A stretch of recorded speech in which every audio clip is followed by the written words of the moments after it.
My name is Milana Prakash and I'm an incoming PGP student at IIM Ahmedabad. I'm a mass media graduate and a published author of 3 books. Now, I know this sounds really fancy, but trust me, I had a pretty normal profile, nothing very outlandish. But I'm here to be talking about my journey to IMA and also how you can, with your profile, make the most out of it, and how you can also land up to your dream institute just the way I did.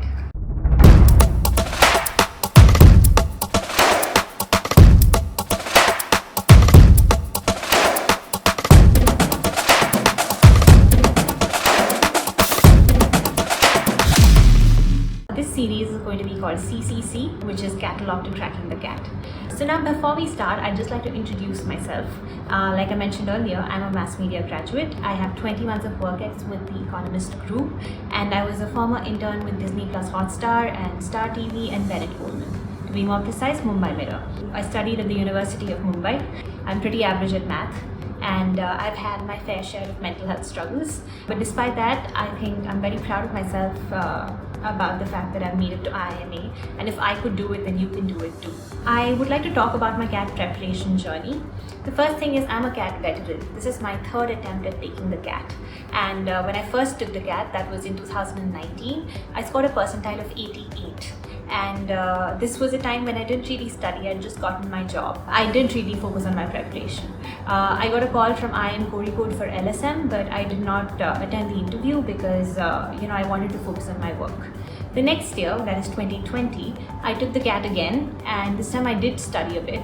But because I was also juggling a job along with my preparation, I think my preparation took a hit, and my score, my percentile plummeted to the 80th percentile. And after that, I did convert a few tier 2 schools, but I decided not to go with it. So I quit my job and I took the CAT again in 2021. This time I landed up with a percentile of 97.56, which got me calls from most IIMs. And I did not take the ZAT, so I can't talk much about that. But I converted most of the IIMs that I got the calls from, and converted NMIMS in IIM Ghaziabad, and now I'll be starting my classes at IIM Ahmedabad. So what really changed in my 3rd attempt? One was that I decided to strategically change the way I approach the CAT, which is something I'll be talking about in the next few videos of this series. The second thing is I took a lot of mocks. I took over 45 mocks, and I think I tried to change my mental framework about how I was approaching the CAT. So when it comes to what really helped me in conversion, the first thing is that I think I have a confident disposition. I could project and exude a level of confidence in whatever I was saying. Second is I do a lot of social outreach work in the domain of mental health, and this is something I spoke about in my interviews, and I spoke to them about how I run a mental health community and how we conduct support groups, etc.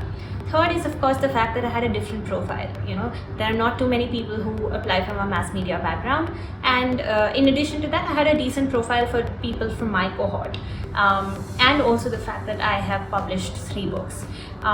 The fourth thing was that I had consistent academic records. Of course, I was not a school topper ever, and I did top my batch in college, but in school I was your average 90 percentile above person, but not your topper. And I think one thing that really helped me the 3rd time was the fact that I was a veteran.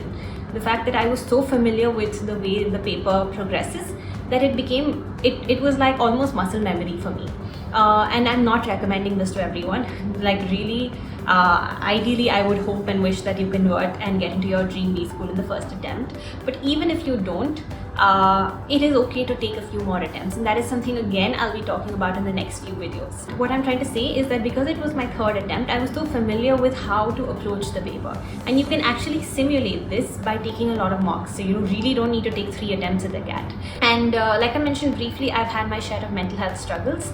I have been diagnosed with a couple of mental illnesses, and I take help for it. I go for therapy, I take my medications, and it's not easy, but I think it has really taught me a lot when it comes to resilience and patience. And I think these were values that I could really project when I was giving my interviews. And I'm talking about this because I really want everyone to know that if you're struggling in any way, shape or form, help is available, and that with help you can actually go on to do whatever you wanted to do in your life. So please don't ever let your mental health dictate the terms of your life. And now talking about what this series is going to be about. So CCC is going to be, for the lack of a better word, an average person's journey to their dream-based school.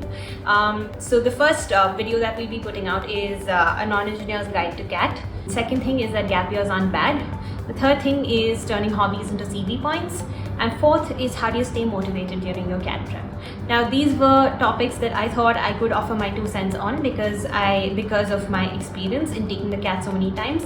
And I hope you find these videos helpful, and if you do, please like, comment, share and subscribe to this channel, and stay tuned for more.